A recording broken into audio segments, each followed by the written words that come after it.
This is Sakshi Verma. Welcome to my YouTube channel, Easy Learning Concept.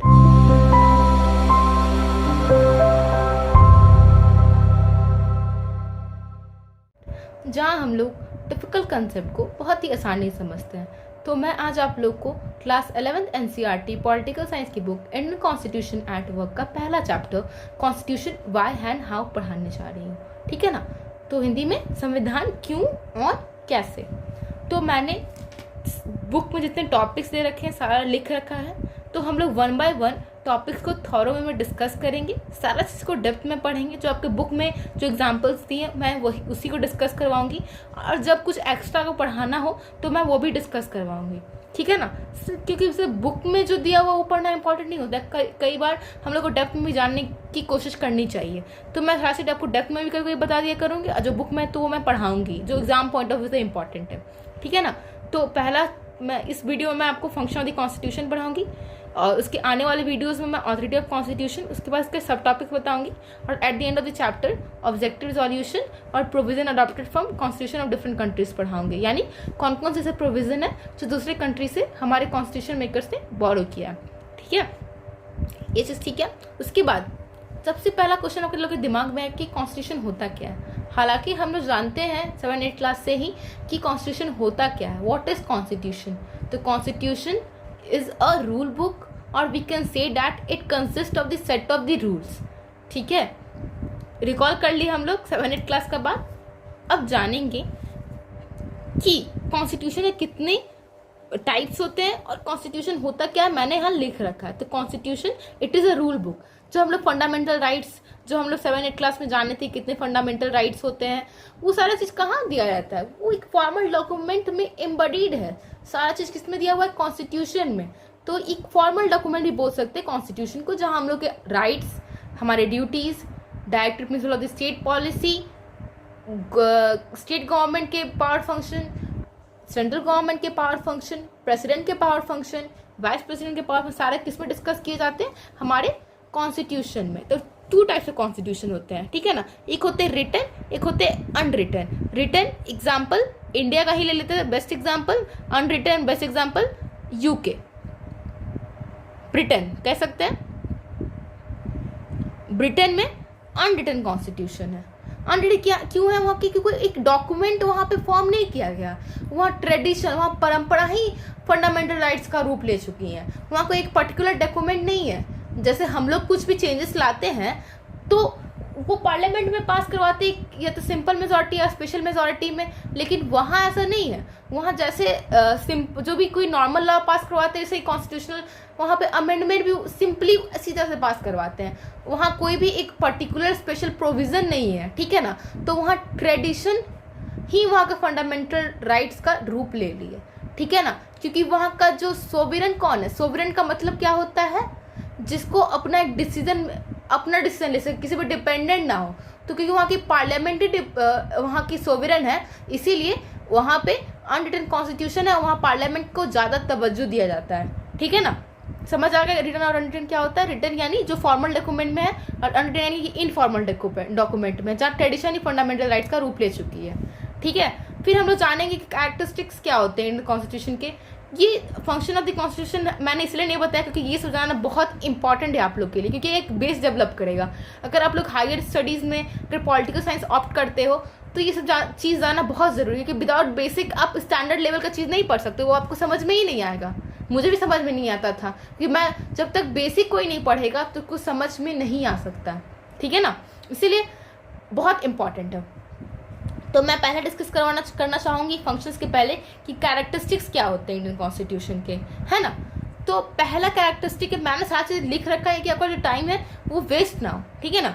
तो lengthiest constitution in the world. Lengthiest क्यों बोला गया है, मैंने लेंथीएस्ट वर्ड का क्यों प्रयोग किया यहाँ पे, यूज़ क्यों किया, क्योंकि यहाँ जो हमारे इंडियन कॉन्स्टिट्यूशन की कितनी आर्टिकल्स हैं, 465 फॉर 2016 के अनुसार। अभी कितनी है, 470, और पार्ट्स 25 पार्ट्स है, 12 शेड्यूल्स है, अनुच्छेद, भाग, अनुसूची, कितना लॉन्ग लिस्ट ऑफ आर्टिकल्स है। तो हम लोग ये नहीं कह सकते कि सबसे बड़ा कॉन्स्टिट्यूशन या सबसे lengthiest constitution when we compare to other countries of the world, for example USA, वहाँ पे हमारा कॉन्स्टिट्यूशन है ही नहीं, वहाँ आई गेस कि 20 या 30 आर्टिकल्स होंगे, ठीक है ना।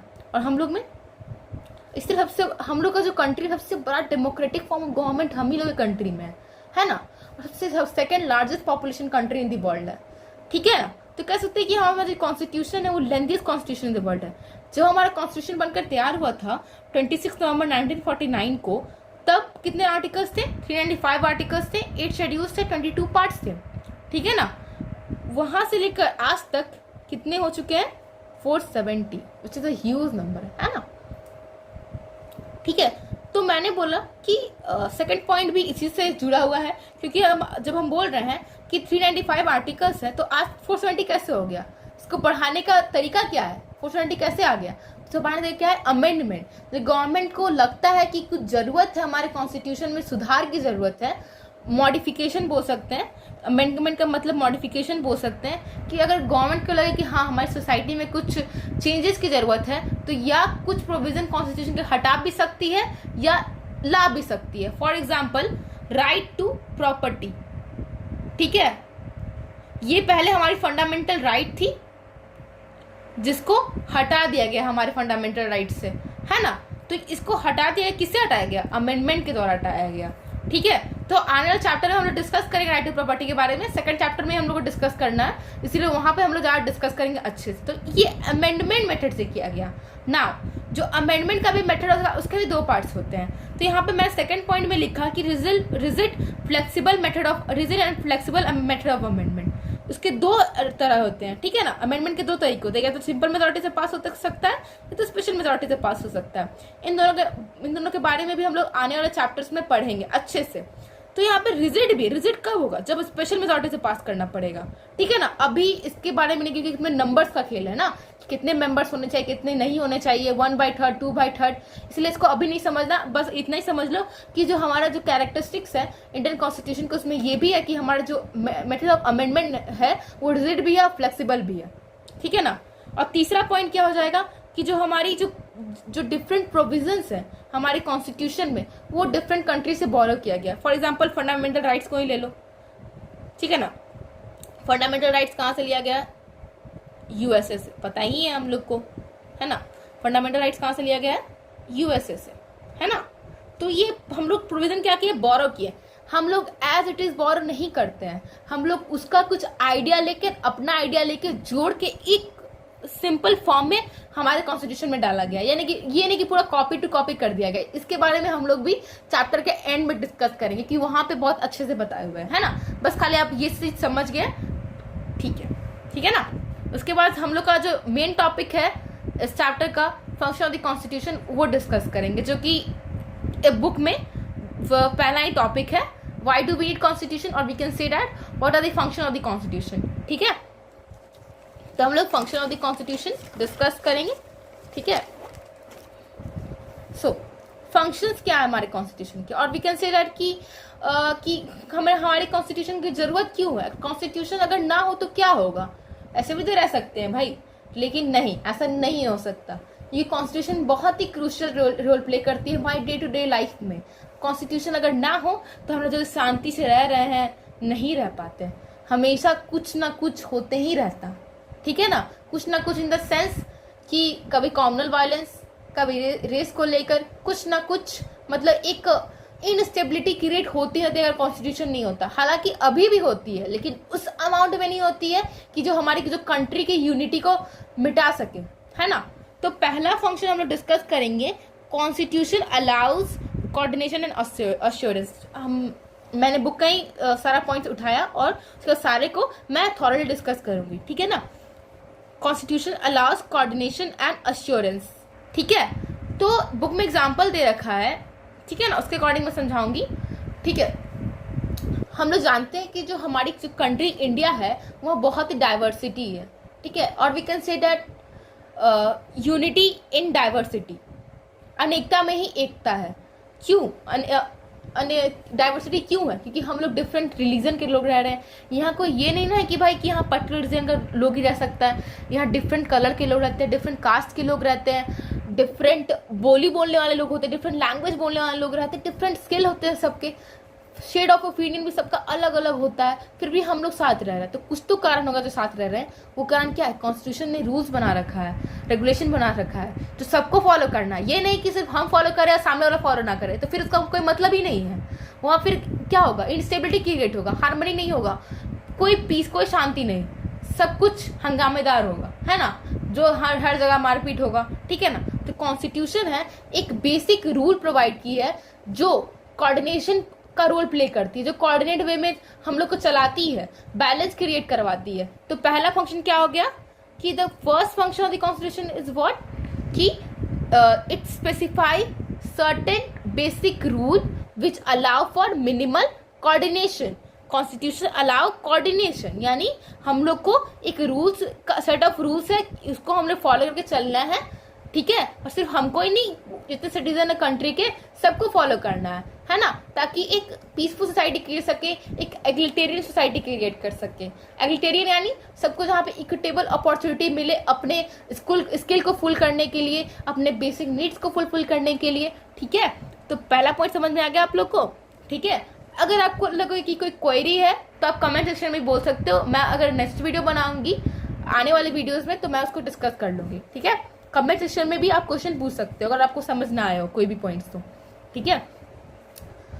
नाउ द सेकंड पॉइंट क्या है कि specification of decision making power. अब तो मैंने बोल दिया कि रूल्स है, वो रूल बनाने वाला कौन है भाई? आखिर रूल बनाता कौन है हमारे कंट्री में? तो वो कौन है? पार्लियामेंट। पार्लियामेंट को है डिसीजन मेकिंग पावर, है ना। Parliament has the authority of decision making, है ना। तो डिसीजन कौन बनाती है? जो हम लोग ने बोल दिया कि रूल्स एंड रेगुलेशंस है, वो कौन बनाती है? कौन लॉ बनाती है? वो कौन है? हमारी पार्लियामेंट। पार्लियामेंट 3 चीजों से मिलकर बनता है ना। लोकसभा, एलएस मैं लिख देती हूँ शॉर्ट फॉर्म में, आप लोग बिल्कुल शॉर्ट फॉर्म का यूज मत करिएगा, ठीक है ना। राज्यसभा एंड प्रेसिडेंट, हमारे ये तीनों चीज मिलके हमारी जो पार्लियामेंट बनती है ना, ठीक है। पार्लियामेंट ये यहाँ पे बिल पेश होगा, बिल पेश होने के बाद फिर राज्यसभा में जाएगा, फिर वो लॉ का बन जाएगा एक्ट प्रेसिडेंट के पास जाके। ये सारा चीज हम लोग पढ़ेंगे आगे वाले चैप्टर्स में। बस खाली आप लोग को ये समझना जरूरी है कि पार्लियामेंट में क्या क्या चीज होते हैं। आप लोग को आई एम श्योर आप लोग को पता होगा, फिर भी मैं एक और रिकॉल करवा देती हूँ, ठीक है ना। लोकसभा, राज्यसभा एंड प्रेसिडेंट तीनों मिलके पार्लियामेंट बनते हैं और इनके पास ऑथोरिटी होता है डिसीजन मेकिंग का, ठीक है ना। ठीक है, उसके बाद से ये हो गया कि डिसीजन मेकिंग पावर किसके पास होता है? पार्लियामेंट के पास पावर होता है। ये कॉन्स्टिट्यूशन स्पेसिफाई की है कि जो हमारी पार्लियामेंट है उसको ये पावर है कि वो डिसीजन मेकिंग कर सके। अगर मान लीजिए दूसरे form of democratic form of government है, पार्लियामेंट के पास है। अगर मोनार्की फॉर्म ऑफ गवर्नमेंट है तो किसके पास पावर होगा? मोनार्क के पास होगा। अगर कम्युनिस्ट है, कम्युनिस्ट यानी क्या? Single party, one party system, जैसे कि चाइना में है ना, कम्युनिस्ट पार्टी बोलते हैं इसको, सिंगल पार्टी रूल, है ना। उस पार्टी के पास पावर होगी डिसीजन मेकिंग करने का, है ना, सिंगल पार्टी रूल। ये हो गया, समझ में आ गया यहां तक कि किसी बार डिसीजन मेकिंग पावर्स होगा, ठीक है। उसके बाद नेक्स्ट टॉपिक क्या है हमारा? Limitation on powers of government, यानी गवर्नमेंट के ऊपर कुछ रेस्ट्रिक्शन लगाना, ठीक है ना। तो रेस्ट्रिक्शन किस रूप में आता है? अगर मान लीजिए अगर गवर्नमेंट कल होकर एक रूल पास कर दे कि आप लोग को पर्टिकुलर गाना नहीं गाना है, उस लैंग्वेज का गाना नहीं गाना है, और आप लोग को बोल दे कि ये कपड़ा ही पहनना है, अगर मेल है तो वो धोती कुर्ता पहने, अगर फीमेल है तो सिर्फ साड़ी ही पहने, तो क्या होगा? हम लोग को लगेगा कि अनफेयर मीन्स है। तो कल होकर गवर्नमेंट कुछ भी हम लोग को इम्पोज कर सकती है, लेकिन जो हमारी इंडियन कॉन्स्टिट्यूशन है वो लिमिटेशन प्रोवाइड की है गवर्नमेंट को कि आप लोग उस एरिया में अंदर नहीं जा सकते, पीपल लोग के राइट्स को आप लोग वायलेट नहीं कर सकते। तो किस फॉर्म में लिमिटेशन प्रोवाइड कॉन्स्टिट्यूशन लगाई है हमारे गवर्नमेंट पे? तो वो फंडामेंटल राइट्स पे। वी हैव फंडामेंटल राइट्स, ठीक है, फंडामेंटल राइट्स, है ना। कितने फंडामेंटल राइट्स हमारे? 6। अगले चैप्टर में पढ़ना है हम लोग को डिटेल में 6 फंडामेंटल राइट्स है, ठीक है ना, 6, ठीक है। ये बहुत ही लंबा लॉन्ग लिस्ट ऑफ राइट्स है, इसमें इसकी सब आर्टिकल्स हैं, ठीक है ना। तो 6 फंडामेंटल राइट्स है। तो गवर्नमेंट पे लिमिटेशन किस फॉर्म में प्रोवाइड किया गया है? ये फंडामेंटल राइट्स में। इस राइट्स को गवर्नमेंट वायलेट नहीं कर सकती हमारे, ठीक है। कर सकती है, कब कर सकती है? एक्सेप्शन भी होते हैं ना जिंदगी में, अपवाद की स्थिति, ठीक है। तो एक्सेप्शन कब होगा? जब नेशनल इमरजेंसी होगा, ठीक है ना, नेशनल इमरजेंसी। यहाँ देखिए 2 तरह के इमरजेंसी होते हैं, बुक में इमरजेंसी का जिक्र किया गया है ना एग्जाम्पल में, ठीक है ना। तो उसको मैं थोड़ा समझा देती हूँ और कि 2 तरह के इमरजेंसी होते हैं। इमरजेंसी यानी आपातकालीन की स्थिति कब आई थी? 25 जून 1975 में, जब इंदिरा गांधी जी ने लगाया था, और 1962 में भी आई थी, ठीक है ना। 1975 में लगाया गया था 25 जून को, मिडनाइट में लगाया था इंदिरा गांधी ने, ठीक है ना। तो ठीक है, वो लगाई थी 25 जून 1975 को, वो इंटरनल इमरजेंसी। अब मैंने बोला इंटरनल इमरजेंसी, अब बोलिएगा आप लोग कि इंटरनल इमरजेंसी किस चीज का नाम है, ठीक है। तो 2 तरह के इमरजेंसी होते हैं ना, एक होते हैं 2 ग्राउंड पे इमरजेंसी लगाया जाता है, ग्राउंड बोलेंगे 2 ग्राउंड, है ना। पहला इंटरनल, अगर मान लीजिए इंटरनल कोई डिस्प्यूट्स हो, अगर गवर्नमेंट मान लीजिए कोई ऐसा कानून ले आ जाए जो हम लोग के खिलाफ हो, तो हम लोग पूरा मिलके एक क्या कहते हैं एग्रेसिव मोड पे आ गए, ठीक है ना। तो इंटरनल इमरजेंसी होती है, ठीक है ना। एक क्या होती है? External emergency.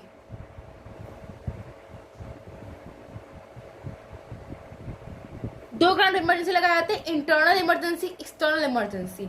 तो एक्सेप्शन हम लोग के फंडामेंटल राइट्स में ये आ जाते हैं अंदर कि एक्सटर्नल इमरजेंसी में क्या होता है, जो आर्टिकल 19 होता है। आर्टिकल 19 आप लोग पूछोगे कि क्या है आर्टिकल 19 में? आर्टिकल 19 में वही है, जो फ्रीडम ऑफ द स्पीच है, एक्सप्रेशन है। आज हम लोग कुछ भी नेट पे पोस्ट कर देते हैं तो हम लोग क्या है, फ्रीडम ऑफ स्पीच है, एक्सप्रेशन है, कहीं भी जाके रह सकते हैं। अब जम्मू कश्मीर भी हमारा एक यूनियन टेरिटरी बन चुका है, तो हम लोग वहां भी सेटल हो सकते हैं, कहीं कोई भी प्रोफेशन कैरी आउट कर सकते हैं, कोई भी ट्रेड कैरी आउट कर सकते हैं। तो किसमें? आर्टिकल 19 में है वो, ठीक है। तो एक्सटर्नल इमरजेंसी, अगर मान लीजिए कोई दूसरा कंट्री अटैक करे हम लोग कंट्री पे, चाइना ही अटैक कर लीजिए फॉर एग्जांपल, तो उस ग्राउंड में क्या लगाया जाएगा? एक्सटर्नल इमरजेंसी लगाया जाएगा, और उस समय आर्टिकल 19 को सीज कर दिया जाएगा, ठीक है ना। आर्टिकल 19 उस समय नहीं रहेगा, ठीक है। और इंटरनल इमरजेंसी में ऐसा नहीं होता, आर्टिकल 19 रहता है उस समय। लेकिन एक्सटर्नल इमरजेंसी में 2 आर्टिकल, जो 2 आर्टिकल कभी भी वो सीज नहीं कर सकती है। कौन सी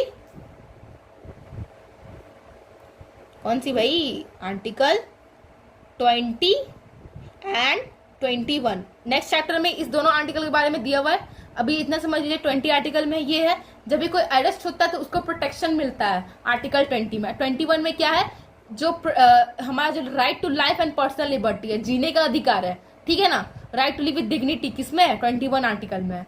तो ये दोनों आर्टिकल एक्सटर्नल इमरजेंसी पे कभी भी सस्पेंड नहीं हो सकता है, समझ आया, ठीक है। एक्सटर्नल इमरजेंसी में आर्टिकल 19 सीज हो जाएगा। ये इंटरनल इमरजेंसी जब कुछ भी एग्रेसिव मोड में कोई आता है, जैसे 1975 में हुआ था, वहाँ पे उस समय गवर्नमेंट के समय बहुत ज़्यादा प्राइस हाइक हो गया था पेट्रोल वगैरह का, फिर बहुत ही वायलेंस चल रहा था। तो उस समय इंदिरा गांधी जी ने लगाया था 25 1975 में, ठीक है। डेट चेक कर लेना एक बार, लेकिन 1975 में लगाया गया था, ठीक है ना। इसके ठीक है, ये पॉइंट समझ में आ गया कि जो कॉन्स्टिट्यूशन कैसे लिमिटेशन गवर्नमेंट पे इम्पोज करती है, ठीक है। ये समझ में आ गया कि जो कॉन्स्टिट्यूशन है, जो हम लोग का फंडामेंटल राइट्स है, उसका जो हमारी जो सरकार है वो हनन नहीं कर सकती, हमारी जो गवर्नमेंट हनन नहीं कर सकती है, क्योंकि हम लोग के पास फंडामेंटल राइट्स है। वो कब कर सकती है? सिर्फ इमरजेंसी की सिचुएशन कर सकती है, एक्सेप्शन सिचुएशन है वो, है ना। अब नेक्स्ट पॉइंट आता है aspiration and goals of society. As a individual, as a citizen, as a community, एक सबका सपना होता है कि हम लोग एक डिग्निटी के साथ रहें, एक इज्जत के साथ रहें। हम लोग के सारा जो डिमांड्स है, जैसे कि अगर मान लीजिए डिमांड है कि हम लोग के पास एक बेसिक नीड्स भी फुलफिल हो सके, वैसा गवर्नमेंट कुछ लाए ताकि हम लोग एक डिग्निफाइड लाइफ लीड कर सके। तो ये क्या हो गया? हम लोग की एस्पिरेशन हो गई, सोसाइटी गोल हो गई। गोल मान लीजिए हम लोग चाहें कि हमारी एग्लिटेरियन सोसाइटी बने, एग्लिटेरियन यानी सबको इक्विटेबल अपॉर्चुनिटी बने, तो क्या एक चाहत हो गया, एस्पिरेशन हो गया, ठीक है। और गोल भी वही हो गया कि हमारा क्या एम है। मान लीजिए आप फॉर एग्जाम्पल इंडिया का एम है कि अनटचेबिलिटी को हटाना, छुआछूत को हटाना, तो एक गोल हो गया हमारी इंडियन सोसाइटी की। तो हमारी जो कॉन्स्टिट्यूशन है, DPSP, directive principle of the state policy में कुछ जो हमारे जो गोल्स है उसको रखा गया है, जैसे कि अल्कोहल बैन लगाना, चाहे कॉ स्लॉटर जो गौ हत्या होता है उसको बैन लगाना, डीपीएस में सारा रखा और सबको एक डिग्निफाइड लाइफ मिलना, समान काम के लिए समान वेतन देना, ये सारे director principle of the state policy में रखा गया है ताकि कौन कौन से गोल अडॉप्ट कर सके हमारी इंडियन गवर्नमेंट ने। तो सारा चीज किस में दिया गया, कॉन्स्टिट्यूशन में, ताकि हमारी जो सोसाइटी की जो मिनिमम नीड है वो फुलफिल हो सके, ताकि वो एक डिग्निफाइड लाइफ जी सके। समझ आया कि aspiration and goal of society क्या है? ठीक है, तो डीपीएसपी और मैंने फंडामेंटल राइट्स का नाम लिया तो वो हम लोग नेक्स्ट चैप्टर में पढ़ेंगे। अभी बस इतना ही समझ लीजिए कि directive principle of the state policy में इतना सारा एम्स है, एस्पिरेशन है या फंडामेंटल राइट्स में सारी चीज दे रखा है ना। समझ आया? तो पहला क्या पढ़ा हम लोग ने, कोऑर्डिनेशन, यानी वो जो रूल्स जो हम लोग सबको फॉलो करना है ताकि एक हार्मनी क्रिएट हो सके सोसाइटी में। दूसरा, किसके पास डिसीजन है लॉ मेकिंग का। और तीसरा, कि क्या गवर्नमेंट के ऊपर लिमिटेशन लगाया है हमारे कॉन्स्टिट्यूशन, तो हाँ लगाया है कि हमारे पास फंडामेंटल राइट है और उसको हमारी सरकार वॉयलेट नहीं कर सकती है। अगर किया तो हम लोग सुप्रीम कोर्ट जा सकते हैं, हाई कोर्ट जा सकते हैं। इसके बारे में भी अगले चैप्टर में डिस्कस करेंगे, है ना, क्योंकि अगला चैप्टर ही क्या है, rights in the Indian constitution, है ना। और चौथा टॉपिक में क्या पढ़ा कि एस्पिरेशन, हमारी सोसाइटी की क्या चाहत है, क्या डिजायर है, क्या लक्ष्य है, क्या गोल है। तो हमने डिस्कस किया उसको कि हमारे जो डीपीएसपी में भी है, मान लीजिए कल हम लोग का एम है अनटचेबिलिटी का, अनटचेबिलिटी हटाना, जो कि बहुत ज्यादा प्रोमिनेंट था। कब? 1947 में बहुत ज्यादा बढ़ा हुआ था।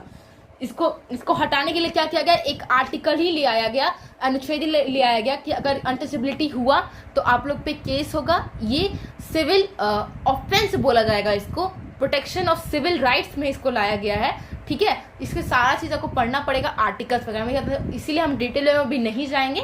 ठीक है, तो समझ में आया सारा फंक्शंस। तो thank you for watching and that is the end of this video. ठीक है, तो अगले वीडियो में हम लोग डिस्कस करेंगे आने वाले टॉपिक्स और वीडियो द कॉन्स्टिट्यूशन सारा डिस्कस करेंगे।